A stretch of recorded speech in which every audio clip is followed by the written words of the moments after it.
Hashtag yoki captions. Captions. Hook yoki montaj. Hook. Ideya yoki berilayotgan qiymat. Ideya.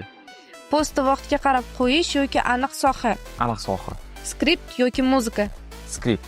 Videoning tuzilishi yoki uzunligi. Tuzilishi. Video formati yoki CTA. Formati. Videoni ideal rakursda olish yoki auditoriyani og'rig'iga yechim berish. Orig'iga yechim berish. Captions yoki hook. Hook. Ideya yoki mavzu. Ideya. Skript yoki video tuzilishi. Script. Video format yoki auditoriya muammosiga yechim. Muammosiga yechim berish. Hook yoki ideya. Ideya. Skript yoki auditoriya muammosiga yechim. Muammosiga yechim berish. Ideya yoki auditoriya. Ideya. Nimaga? Chunki agar ideya bo'lmasa, buradan hech qaysini qila olmaysiz. Foydali ma'lumot o'tkazib olmaslik uchun hozir o'zi obuna bo'lib qo'ying.